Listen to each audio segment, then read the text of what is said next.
Assalamualaikum teman-teman. Alhamdulillah ya, hari ini kita akan pelajari bab 3, yaitu tentang usaha dan pesawat sederhana. Nah, di materi kali ini masih ada hubungannya nih sama materi sebelumnya di bab kedua, yaitu tentang gaya ya. Nanti akan lebih jelasnya dijelaskan di pertemuan berikutnya. Nah, untuk sederhananya, jadi usaha ini bisa terjadi karena adanya gaya, kayak gitu. Jadi tidak mungkin kalau misalkan kita melakukan suatu usaha tanpa gaya. Nah, usaha ini apa sih?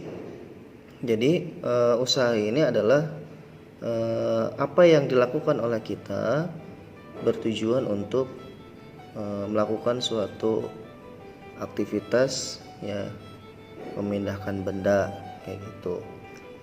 Seperti halnya kalian mendorong mobil. Coba contoh ya. Contohnya misalkan Budi mendorong tembok ya. Pertanyaannya, apakah Budi melakukan usaha? Nah, usaha ini tadi dijelaskan harus ada pergerakan.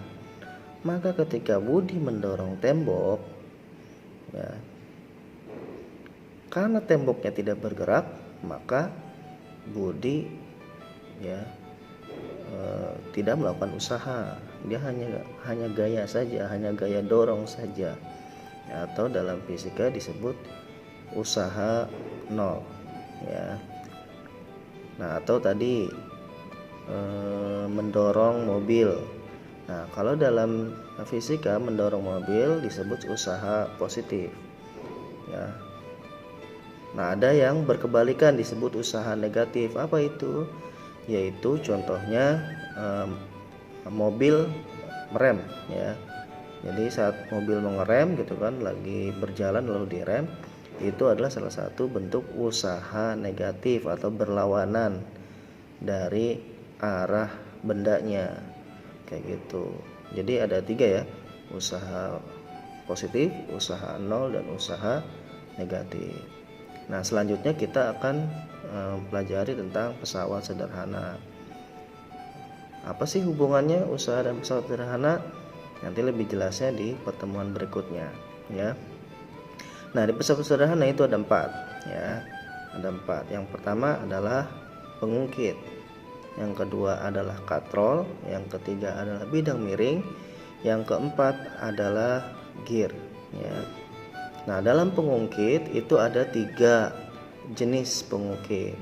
Pengungkit jenis pertama, pengungkit jenis kedua, pengungkit jenis ketiga. Nah, bedanya apa sih pengungkit ini ya? Oke. Pengungkit jenis pertama ya, itu titik tumpunya di tengah ya. Nanti akan ada gambar, silakan dilihat. Contohnya apa? Contohnya gunting ya. Pada saat kalian menggunting gitu ya, gunting ya, bagian tengah gunting itu tidak bergerak ya, atau disebut titik tumpu. Nah, itu adalah salah satu contoh pengungkit jenis pertama. Nah, lalu ada pengungkit jenis kedua. Contohnya misalkan membuka kaleng ya.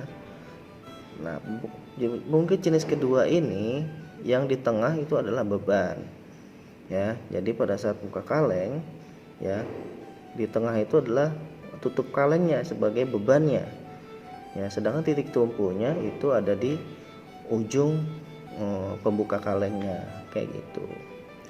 Nah, lalu yang terakhir pengungkit jenis ketiga itu contohnya adalah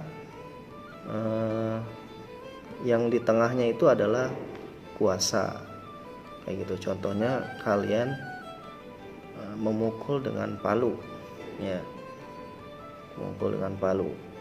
Oke, ujung palunya itu adalah ya, ujung palunya itu adalah beban. Enggak ada ya, misalkan ini ya, ya ujungnya ya, yang ini nih, ini adalah beban ya, ini adalah beban. Sedangkan yang kita lakukan ini itu adalah kuasa. Nah, titik tumpunya mana? Ini titik tumpunya, kan kita pukul. Nah, yang tidak bergerak ya sebagai titik tumpu itu adalah siku kita, atau kalau kita hanya gini ya berarti ini ya sebagai titik tumpu kayak gitu. Atau ada lagi misalkan pancing ya, pancingan ya, joran pancing lempar set ya, yang kita pegang itulah kuasa ya, lalu kailnya itu adalah beban, sedangkan tangan kita sebagai titik tumpu. Nah itu ya 3 jenis dari pengungkit, nanti akan lebih jelas lagi.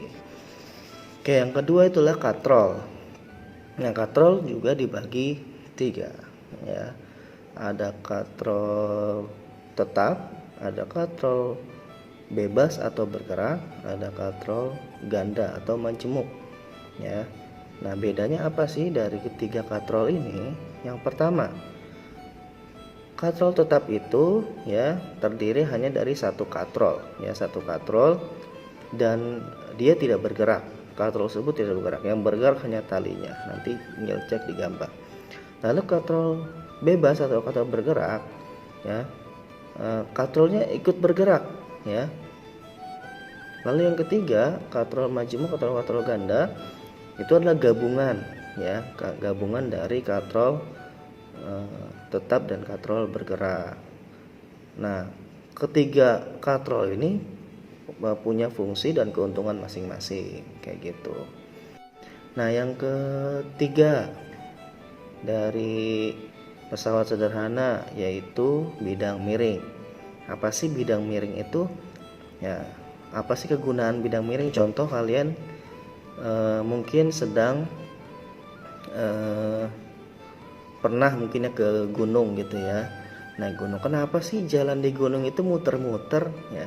Kenapa nggak langsung aja gitu ya? Nah, kalau jalan di gunung dibuat langsung, apa yang terjadi? Ya, mobil, motor, ya, perjalan kaki itu nggak akan kuat. Ya, makanya dibuat memutar. Ya, agar apa? Agar ya usaha yang dilakukan itu tidak terlalu besar, walaupun jaraknya cukup jauh. Ya, jadi tidak terlalu ini ya. Nah, itu salah satu tujuan. Atau juga misalkan kalian mungkin pernah lihat baut ya, baut pada saat diputar itu ya, itu berguna juga supaya mempermudah pemasangan kayak gitu baut. Atau pisau ya, pisau juga bidang miring ya, karena pisau itu kan tajam ke bawah kan kayak gitu. Atau kapak ya, tajam ke bawah, itu miring. Dengan kondisi bidang miring seperti itu memudahkan. Coba misalkan kapak posisinya nggak miring tuh, mau mukul kayak gimana juga nggak bisa kayak gitu ya. Jadi bidang miring juga punya fungsi untuk mempermudah manusia ya. Lalu yang keempat adalah gear. Ini contohnya sepeda motor ya. Pada saat gigi 1 itu berat tapi kuat ya, berat tapi kuat. Biasanya untuk menaiki jalan-jalan menanjak gitu ya. Ya, bensinnya cepat habis tuh kalau gigi 1. Nah, tapi kalau misalkan gigi 2 itu di jalan mendatar, di jalan mendatar tapi yang kecepatannya sedang saja kayak gitu. Lalu gigi 3 itu untuk jalanan menurun atau jalan datar, kecepatannya lebih cepat gitu ya. Untuk gigi 4 itu yang mau ngebut gitu ya, pakai gigi 4. Atau kalau di MotoGP itu sampai gigi 6 gitu ya, itu yang cepat banget tuh ya kayak gitu. Nah jadi tujuan dari gear ini adalah perbedaan ukuran gear, yaitu mempengaruhi dari tenaga yang dikeluarkan, lalu fungsinya juga. Contoh dari gigi pertama. Untuk gigi pertama itu gearnya mungkin besar gitu ya, jadi kekuatan yang dilakukan itu lebih besar, bensin lebih cepat habis gitu ya. Tapi kegunaannya adalah untuk menanjak kuat ya. Coba kalau misalnya menanjak pakai gigi 4 ya, nggak akan kuat. Kenapa? Karena tujuan dari gigi 4 itu adalah untuk meringankan meringankan gas, meringankan bensin supaya lebih hemat gitu ya di gigi 4. Juga untuk jalan-jalan yang bukan menanjak, jadi tenaganya tidak cukup kuat kayak gitu ya. Sama seperti mungkin teman-teman punya sepeda juga kayak kalau naik itu kita goesannya lebih banyak tapi naiknya sedikit-sedikit gitu ya. Sedangkan kalau pada saat turun atau jalan datar itu goesnya yang sedikit tapi jalannya lebih cepat gitu ya. Jadi itu contoh dari gear. Oke, mungkin itu sebagai pengenalan untuk materi tentang usaha dan pesawat sederhana. Assalamualaikum warahmatullahi wabarakatuh.